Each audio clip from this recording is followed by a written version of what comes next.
Hello, I'm William Longfellow, and welcome to Let's Play Super Mario Kart Pro Edition. Today I'll be using Donkey Kong Jr. in the Star Cup, which is for my money the hardest cup in the game, and this course is one reason why.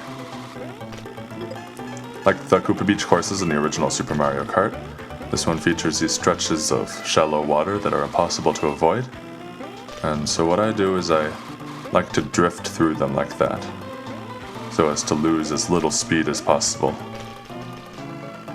I could actually take a path to the left of the longest stretch of water, and as we come into this turn, if I continued straight there instead of turning to the right, I would continue along the path, and it's an entirely sandy path with item boxes, but I find it too long, and in the trade-off between a very long path where I can keep up my speed versus a much shorter path where I lose some speed, I find that the shorter path saves me a little more time. And that was pretty good racing by my standards. I'm not very good at this course. It's very easy to hit the cheap-cheeps that are flopping around in the water, or to snag the deep water in a bad way and lose a few seconds as you lose all your speed and have to start over after being dunked in the water. And here we come to the second Choco Island course, and this one is actually very easy because the AI is quite loose here. I don't think I've ever not gotten first on this course.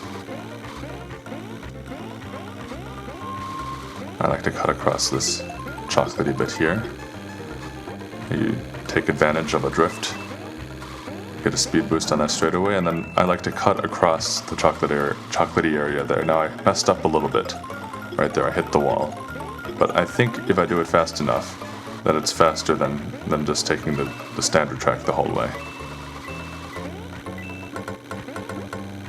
Now, I'm trying to figure out these tricks on this track, but actually, one of the things I like about hard AI is that it forces me to improve myself, to become a better player, and to find all the resources in a course. And I think I've done a decent job in this course, but the AI hasn't really pushed me here. You see, I've already maintained a big lead against the other computers.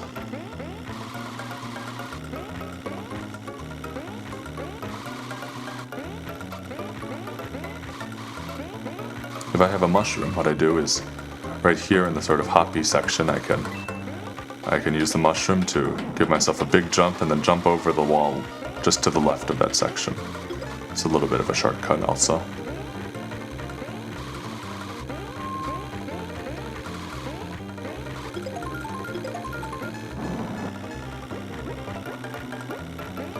And that was pretty bad. I think my best time on this course so far is a minute 34. In the 150cc at least.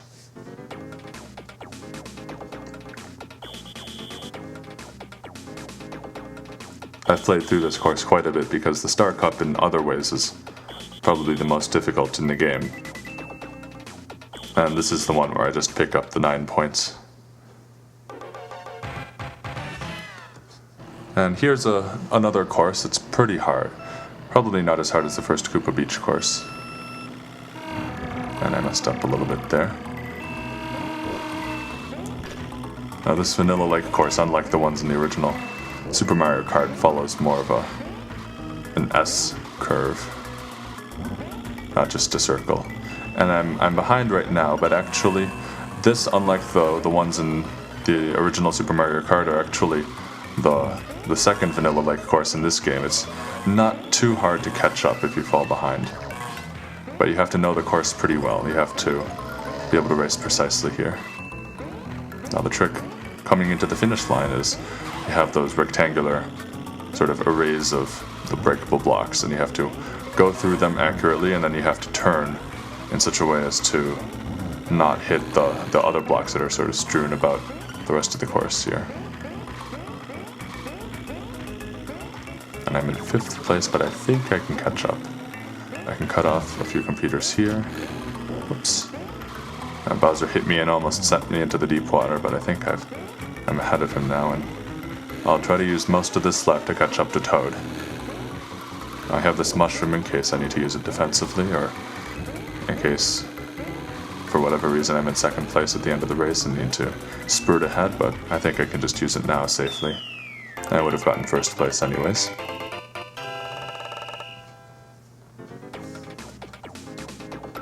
I made that seem a little bit easier than it is, I think.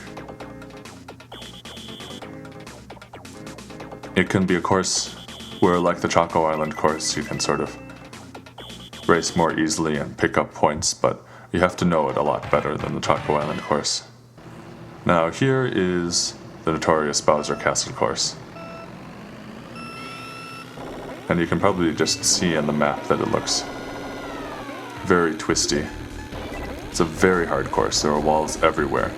And this is one of those courses where it's the walls that'll get you and not anything else. It really demonstrates why walls are as bad a hazard as anything else in the game.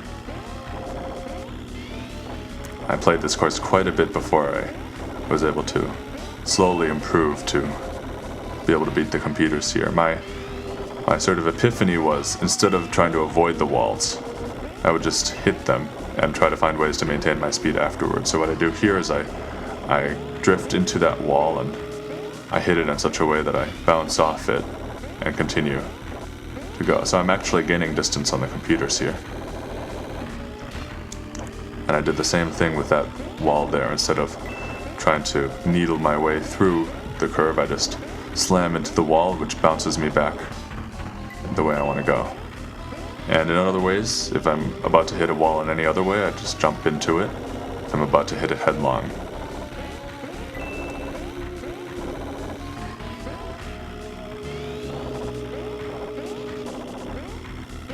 That right below that jump is a very difficult place, and these turns are actually also very difficult.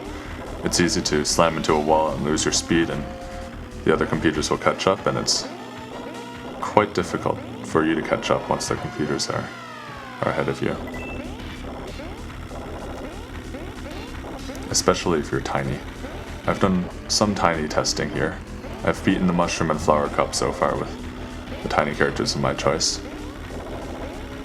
The Star Cup is more difficult.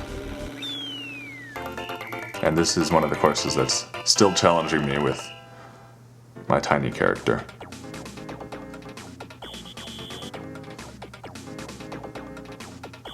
So I completed that without any crises, but it's probably the hardest course in the game.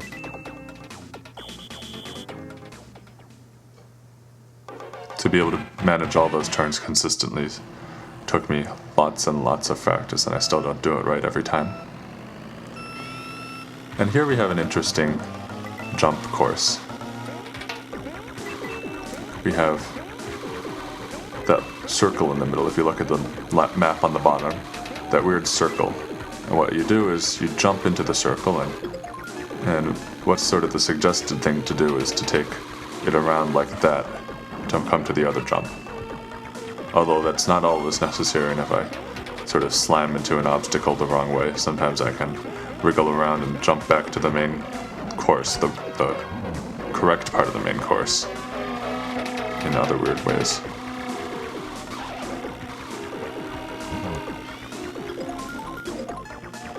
I imagine Carter Freak has also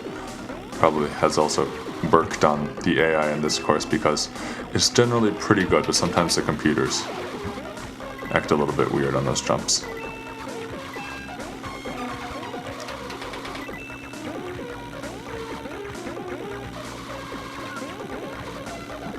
Those pipes are a bit troublesome to get past. One thing I like a lot about this game is that there are a lot of obstacles that are sort of single obstacles that are placed very well in the course to bother the racer. Like the pipes in these courses are not too numerous, especially if you consider that they're placed in fours, and probably not all four are meant to harass you, but the ones that are there get right in my way. Very good placement. And like the Cheep Cheeps in the first Koopa Beach course also are right where I would want to do my drifts a lot of the time. So I got a little bit lucky with the locations on this run.